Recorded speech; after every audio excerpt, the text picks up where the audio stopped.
41% was spent in the first 9 months of the fiscal year. Take the Jal Jeevan Mission, allotted 67,000 crores, it managed to spend an astonishingly low 31 crores in 9 months. The much-touted PM Schools for Rising India scheme spent only 473 crores out of 7,500. Most shocking of all, the Pradhan Mantri Anusuchit Jati Abhyudaya Yojana, meant for the socio-economic upliftment of scheduled castes, utilized out of 2,140 crores, merely 40 crores. This is not governance, Mr. Chairman. This is headline management. Where promises are loud, like that horn, budgets are grand, but delivery is conspicuously absent. The budget this year has landed with a thud, not because of what it contains, but because of what it omits. Behind claims of fiscal prudence lie a more uncomfortable reality. The Indian state is shrinking, not by design, but by compulsion. Government expenditure as a share of GDP has declined over the past decade, briefly rising during the pandemic before reverting close to the 2016 levels, driven by stagnant revenue mobilization. Tax receipts have remained flat relative to GDP. Disinvestment has underperformed, and non-tax revenues increasingly rely on extraordinary transfers such as Reserve Bank of India dividends, an unsustainable substitute for a stable revenue base.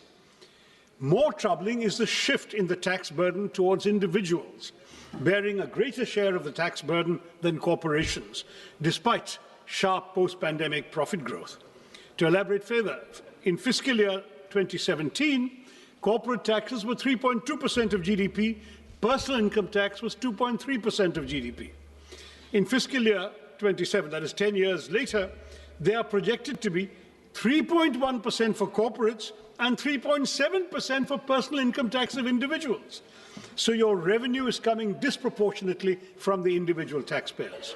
Fiscal consolidation since COVID has been achieved largely through expenditure compression, presenting necessity as virtue and compulsion as choice. Within these constraints, the government has relied on low-cost measures such as tax simplification and targeted incentives, but the budget offers no credible medium-term framework linking spending to employment and productivity. Capital expenditure is emphasized, yet weak demand, stagnant wages, high youth unemployment, compressed welfare spending, and inadequate devolution to states all persist, leaving India fiscally disciplined but developmentally constrained, without the revenue capacity or strategic clarity to deliver real economic security for the Aam Aadmi. This is why, Mr. Chairman, this is what I call an underwhelming budget. Now let me look at specific sectors. M.S. Swaminathan had famously said, if agriculture goes wrong, nothing else will have a chance to go right. And this, I believe, is as good a starting point as any. Mr. Chairman, it's high time we stop treating agriculture as some issue that will sort itself out, because 46.1% of India's workforce and 60% of our population depend on agriculture and allied activities. Despite agriculture contributing 16 to 17% of GDP, it receives only 3% of this union budget, 1.62 lakh crore, which is a 5.1% cut from last year's 1.71 lakh crore. Now, this underinvestment is all the more alarming, Mr. Chairman, given the existential threats facing Indian agriculture today. This sector, vital as it is increasingly threatened by climate change and misaligned farming practices. Nearly two-thirds of the country are prone to drought, and the toll of weather-related disasters has been severe. Yet the Fasal Bima Yojana, meant to protect farmers, has failed. Flawed assessments and opaque settlements have reduced compensation to token amounts. 1 rupee, 3 rupees, 21 rupees, as your minister himself has acknowledged, turning protection into systemic injustice. Matters are worsened by cuts that leave the scheme at its lowest budget allocation in 8 years, fueling fears that new initiatives will repeat a familiar cycle of announcement without commitment, as seen last year when grandly announced missions on cotton technology, pulses, vegetables, fruits and hybrid seeds all quietly faded with zero funding in the revised estimates. These announcements are like modern courtships, promises without commitment. That's what this government does to us. At a time when farm distress is deepening, the budget silence on revising the PM Kisan Nidhi disbursement speaks louder than any promise made elsewhere. हमारे किसानों की आय दोगुनी करने का वादा तो आपसे पूरा हो नहीं पाया। कम से कम उनकी सम्मान निधि ही बढ़ा दीजिए। पिछले 6 सालों से ये सिर्फ 6,000 रुपए पर ही अटकी हुई है। While there is an imperative need for breakthroughs in research and development and AI-driven agricultural technologies, paradoxically, funding allocations for agricultural research and education have dipped by 4.8% from the previous year's 10,466 crore, that's now to 9,967 crore, decreasing precisely when the finance minister is announcing new AI schemes. And frankly, Madam, touting a new AI app when the majority of our farmers can't afford fertilizers, harvesters, or tractors seems rather detached from reality, except of the virtual kind. Now, this budget speaks at length about crops from cashews to coconuts, yet ignores one of agriculture's most persistent concerns, pepper. Once hailed as black gold, the sector is now in distress in my state. In Kerala, which is one of the country's leading producers of pepper, output has fallen from 40,000 plus tons to 30,000 tons and is projected to decline by a further 28.7% in the foreseeable future. The uncomfortable truth, Mr. Chairman, is that our spice market faces such deep challenges today that if history repeated itself, the British might not even bother looting us for it. Next to unemployment. This House has had this conversation far too many times. We recite the same statistics, express the same concerns, and then move on, while unemployment quietly worsens. The data at the end of 2025 makes one thing unmistakably clear. Rural unemployment has stagnated at 3.9%, while urban unemployment continues to rise, ending at 6.7% in December. The crisis is now starting to concentrate where aspirations and frustrations are colliding in our cities. And yet even the centre's flagship responses have failed to rise to the moment. Under the Pradhan Mantri Kaushal Vikas Yojana, barely 41% of certified candidates secured placements. More than half of those jobs were concentrated in just 5 sectors. And of the 1,380 crores released, 278 crores remained unutilized. The Prime Minister Internship Scheme tells a similar story. Allocation 10,831 crores. Ministry spends 526 crores in the first 9 months. This pattern is recurrent, sir. In fiscal year 25, allocations were cut after large unspent balances, with actual spending at just 680 crores. So much for creating employment when we can't even spend the money allocated for the job of creating employment. And what of gig workers, the backbone of our new economy? There is no mention of them in the budget. Their welfare has been deprioritized at a time when unrest grows over the absence of clearly defined benefits, time-bound claims and appeals mechanisms, and mandatory disclosure of work hours, earnings and deductions. This silence further weakens the gig workers' access to social security in practice. Any discourse about the workers of our country stands incomplete without a discussion about Manrega, now replaced by the ambitious VBG Ramji Act. It increased guaranteed work days from 100 to 125, introduced weekly wage payments, but at the same time it hollowed out the legal employment guarantee. While Manrega was demand-driven, fully centrally funded for unskilled wages, and rooted in decentralized planning, the new Act caps central funding through state-wise normative allocations, shifts 40% of the costs, the wage costs, to most states, and allows the scheme to be paused for up to 60 days during the peak agricultural seasons, shrinking the real window of guaranteed work. Once a state's allocation is exhausted, workers' statutory right to employment effectively ends. This converts an open-ended rights-based program into a budget-restricted, centrally rationed scheme where fiscal ceilings override legal entitlements. The VB Ramji scheme received a massive allocation of 95,000 crores in this budget, yet it has a major overlooked flaw that also needs to be addressed as soon as possible, Madam Minister. It attempts inclusion, but perhaps unintentionally drives technological exclusion. Manrega trusted the panchayats and gram sabhas to plan work based on local needs and community strengths. But the Ramji Act mandates dashboards with GIS tools, PM Gati Shakti layers, central digital stacks. Local priorities are filtered through a Viksit Bharat National Rural Infrastructure Stack, making biometrics, geotagging, dashboards, and AI audits statutory requirements. Thus, for millions of tech workers, rural workers, one tech failure will mean exclusion without appeal and work without skill considerations. Now, when you have millions struggling to find work, Mr. Chairman, the least the government can do is to ensure that they move freely across the country to seek opportunities. But here too, Mr. Chairman, we see a pattern of neglect that is as consistent as it is shameful. Nowhere, I might add, is this neglect of connectivity clearer than in Kerala. Despite repeated demands for new railway lines to decongest existing routes, the state finds no mention in the Finance Minister's much-touted 7 high-speed railway corridor initiative. One is compelled to ask, does strategic connectivity end where political inconvenience begins? The consequences of this neglect are borne daily by passengers and railway staff alike in my state. Chronic overcrowding has pushed passenger capacity to dangerous limits. Sanitation has visibly deteriorated. Even basic facilities remain inadequate. It's telling, Mr. Chairman, that locomotive pilots entrusted with the safety of thousands are forced to work without assured access to toilets. For passengers, the experience is no better. Overcrowded coaches, unsanitary conditions, and a steady erosion of dignity that no glossy brochure can conceal.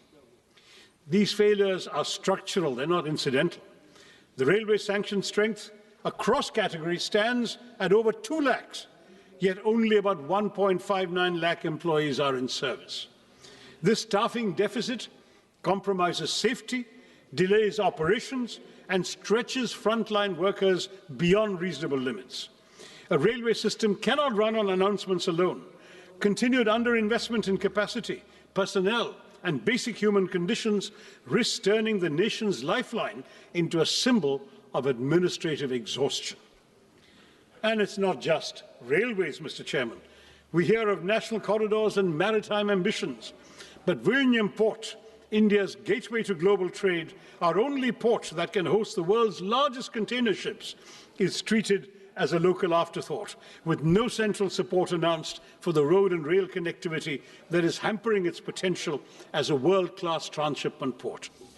Similarly, while 20 new national waterways are to be operationalized, it remains unclear how many, if any, will benefit Kerala.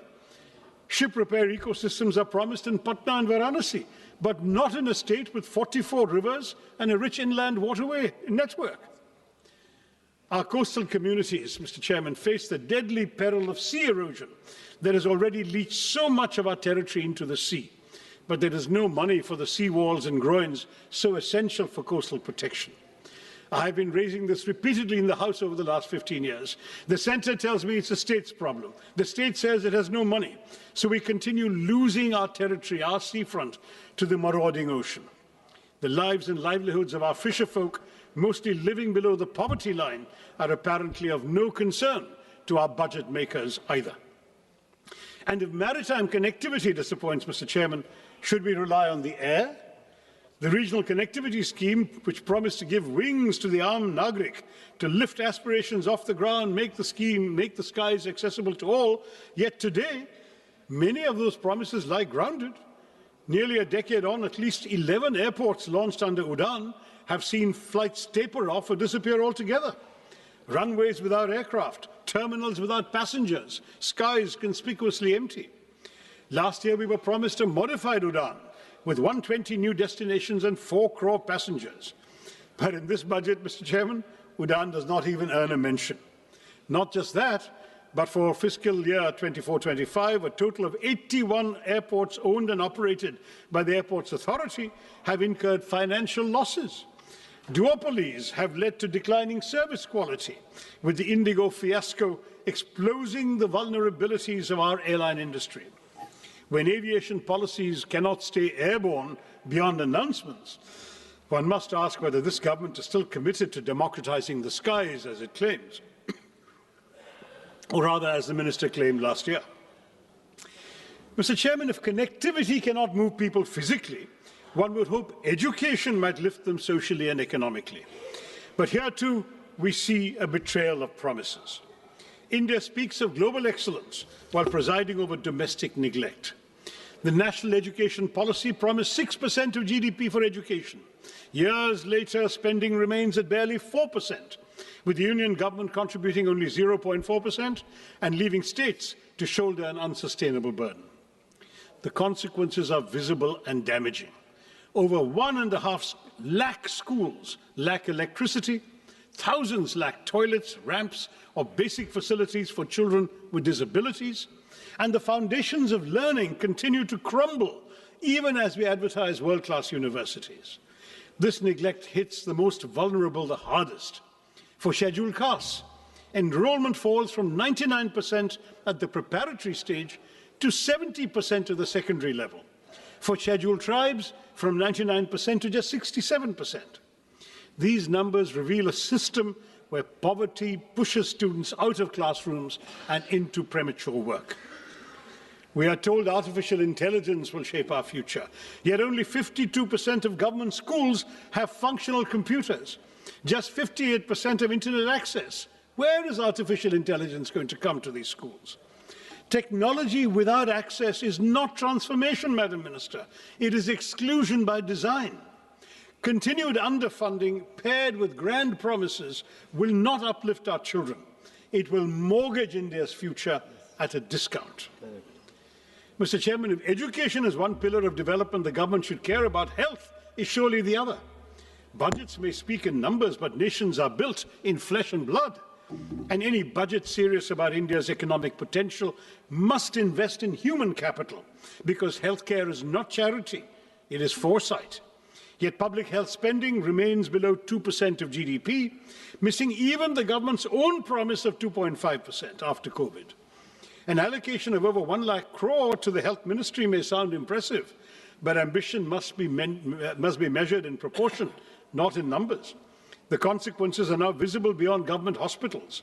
Since 2019, over 600 private hospitals have exited the Ayushman Bharat Jan Arogya Yojana, revealing the fragility of coverage without delivery.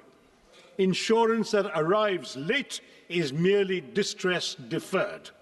Meanwhile, the fundamental determinants of health, clean air, safe water, nutritious food, and mental well-being continue to deteriorate even as disputes rise and mental health indicators worsen.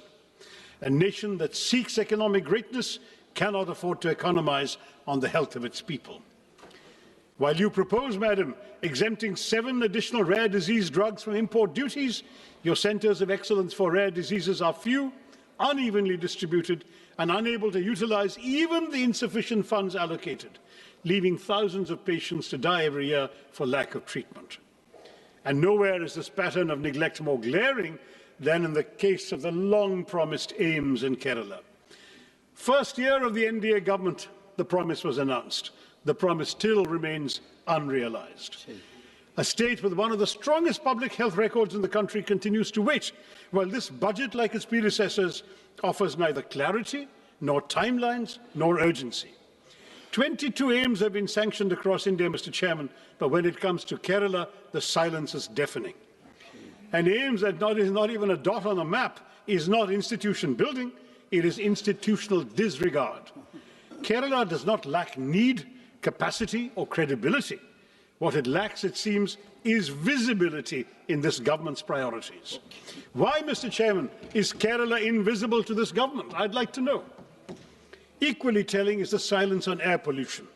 After months of public outrage and choking headlines, the finance minister's speech found space for everything except the air we breathe. The National Clean Air Programme still runs on 2009 standards, weaker than the WHO's PM 2.5 norms, even as pollution control funding has been cut from 1,300 crores to 1,091 crores this year. A budget that saves on rupees but ignores the air its citizens breathe reduces development to bad arithmetic, not good progress. Mr. Chairman, the announcement of 3 new National Institutes of Pharmaceutical Education and Research, or NIPA, raises a troubling question of balance and intent once again. I'm sorry to return to my state, but Kerala, despite one of the country's strongest public health ecosystems and a proven record in healthcare delivery, once again went unaddressed, even as NIPAs are concentrated and clustered in northern and eastern India, and a single institute in Hyderabad is expected to serve the entire south. This imbalance is not new. I flagged it 2 years ago when I was chairman of the Standing Committee on Chemicals and Fertilizers. At a time when over 60% of India's 8,500 MSME drug units lack support to adopt even good manufacturing practices, such skewed institutional allocation risks shrinking rather than strengthening our manufacturing base. It also does little to reduce our dependence on China for nearly 2/3 of key active pharmaceutical ingredients, or to correct India's anemic R&D investment of just 0.64% of GDP, with even large pharma firms spending under 1% of net sales on their research. The result is predictable: limited innovation, continued reliance on low-cost biosimilars, and life-saving biologics priced far beyond the reach of most Indians, where public health spending remains so much below the GDP target of 2.5%. Without correcting regional imbalance and backing institutions with serious R&D support, this NIPA initiative risks sounding visionary while delivering exclusion.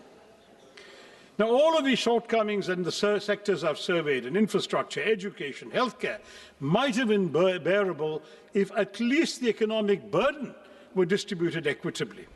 But as per the UNDP Inequality-Adjusted Human Development Index, India ranks the lowest of all BRICS countries at 130.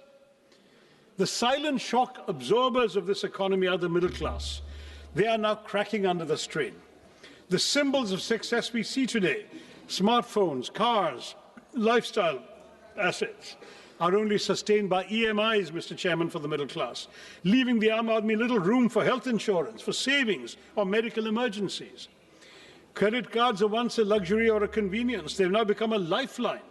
Defaults rose 28% last year to 6,742 crore rupees, not because Indian households are reckless, but because they're running out of room to breathe.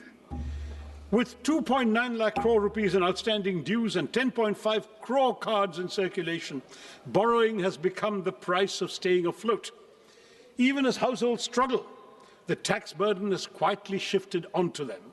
Personal income tax now contributes over half of all direct taxes, while the corporate share declines, as I mentioned earlier. And while last year's budget at least acknowledged middle-class housing stress through the Swami Fund, this budget offers only silence.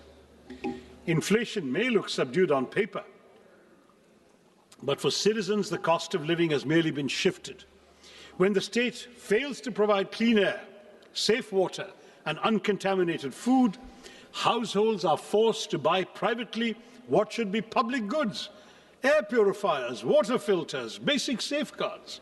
This burden is unequal, Mr. Chairman. The privileged can protect themselves, while the poor remain exposed. A nation cannot grow by exhausting the very people who sustain it. The Aam Aadmi, who are financing this government, are being sent deeply troubling signals on taxation. A one-time concession allowing special economic zone manufacturing units to sell domestically at reduced duties is little more than tokenism when the SEZ ecosystem itself is collapsing, with hundreds of zones shut and employment in free fall. More disturbing still is the withdrawal of income tax exemption on disability pensions for defence personnel. This move weakens social protection for disabled veterans who risk their lives for our country and draws an indefensible line between service-related disabilities and abdication of the state's moral duty to those who have made such sacrifices for the nation. Now, I'd like to acknowledge that amid this disaster and disorder, there has been some measure of fiscal discipline. The fiscal deficit has edged down from 4.5% to 4.4%. Minister speaks of a further reduction to 4.3%, and that sounds reassuring on paper. But I've been in this House long enough, Mr. Chairman, to remember when her predecessor, the late Arun Jaitley, as Finance Minister, set a target of 3.5%. We're nowhere near that benchmark today, yet we seem eager to applaud for settling at a much higher number. Perspective matters, sir, and without it, these figures lose their meaning, especially when they fail the only test that truly counts: whether the Aam Aadmi has more money in his pocket, whether he has wages that keep pace with prices, whether he or she has a life that is becoming easier. Fiscal prudence cannot be celebrated in isolation when household budgets remain under strain and economic security is elusive for millions. In this budget, the Union government has once again doubled down on an infrastructure-led growth strategy, raising capital expenditure to 12.2 lakh crores on the assumption that public capex will crowd in private investment and generate jobs. But this promise has yet to materialize. In fact, it hasn't materialized at all during this government's tenure. Private investment has throughout remained sluggish. Labour-intensive sectors are crowded out by capital-heavy projects. Welfare spending has been compressed, and key subsidies and social sector allocations fall short of stated goals. The burden has increasingly been pushed onto the states without adequate devolution of tax revenue. Meanwhile, unemployment, particularly amongst educated youth, remains distressingly high, and capacity utilization continues to remain below levels that would trigger a genuine private investment cycle. In this context, the capex-centric approach appears less like a strategy for inclusive growth and more like a gamble that ignores weak demand, joblessness, and the lived economic distress of the ordinary citizen. Mr. Chairman, no nation can develop on slogans or headlines alone. India's investment in research and development remains stuck at 0.6% of GDP, not only below advanced economies, but even below several emerging ones. China invests about 2.4%, Brazil even over 1%, the US 3.5%, South Korea 5% of GDP. A country that aspires to be a manufacturing and knowledge powerhouse cannot afford to treat research and development as an afterthought. I would urge the Minister to elevate R&D as a national priority. Now, on urban cities, on our cities, it should be pointed out that the hesitancy in innovation is reflected in the Smart Cities mission, which has become a reminder of unfulfilled promises. A decade after Smart Cities was announced, deadlines have been repeatedly extended from June 23 to December 25, no real change on the ground. Claims of 96% completion certainly ring hollow for somebody from Thiruvananthapuram or Warangal or Silvassa or Port Blair, because they're all incomplete. Large parts of the northeast continue to lag, leaving even the Parliamentary Standing Committee unconvinced. Instead of transforming urban life, the mission has largely polished a few elite enclaves, while basic services for millions remain untouched. I can't not mention the new interim trade agreement with the United States, sir, because that has just come out after the minister's speech. It looks less like a free trade agreement than a pre-committed purchase agreement that overturns every principle of reciprocity. How can we speak of a reciprocal tariff of 18% on one side and 0% on the other? At a time when India's total bilateral trade with the US stands at roughly $130 billion, and we have a trade surplus of only $45 billion, we have surprisingly promised to buy $500 billion worth of American goods over 5 years. This effectively converts a surplus into a long-term deficit by executive assurance rather than by market demand. No major economy has ever neutralized its own trade leverage in this manner. While the US continues to impose import tariffs of up to 18%, we have committed ourselves, apparently according to this joint statement that I've been seeing here, joint US-India statement, to impose tariffs up to 18% on Indian exports, and we to slash tariffs to near zero levels, open agriculture, dilute data localization, soften intellectual property safeguards, and even redirect strategic energy imports, especially away from Russia, to meet purchase targets. Now, this is not strategic balancing, it is economic preemption. Parliament has neither been told how farmers, MSMEs and domestic industry will be protected, nor why India has voluntarily surrendered its negotiating power without securing proportional market access. Without securing proportional market access or policy space in return. I know the government will say, wait for the final agreement, it's coming in mid-March, but let them be aware these concerns exist right now, sir. Yes. The government's claim that India has secured a better deal than China, Vietnam or other Asian economies does not withstand scrutiny. While India has obtained a tariff reduction of 1 or 2 percentage points from them, no East Asian economy has agreed to deliberately dilute its trade surplus with the US through guaranteed purchase commitments. On the contrary, China, Vietnam and several ASEAN countries have actually expanded their trade surpluses with the US, even amid heightened trade tensions. And this ambiguity, Mr. Chairman, has a direct bearing on the credibility of the budget itself. When both the Minister of Commerce and Industry and the Minister of External Affairs were questioned on these commitments, they were really offered no clear explanation of their scale, timeline or fiscal implications.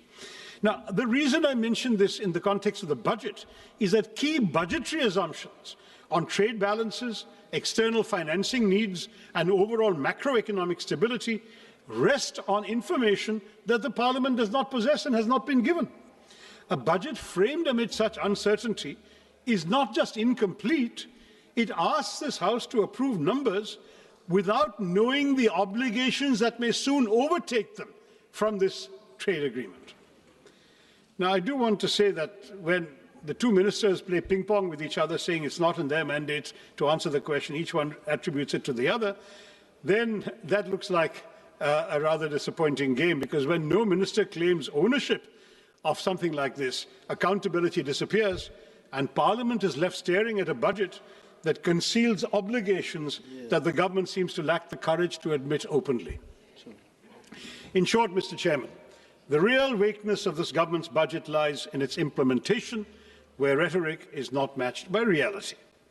Let me quote that famous verse once again by Mirza Ghalib, which I think perfectly captures our reality today as reflected in this budget and its aspirations. Humko malum hai jannat ki haqiqat, hame malum hai jannat ki haqiqat, lekin dil behlane ke liye Ghalib ye khayal acha hai.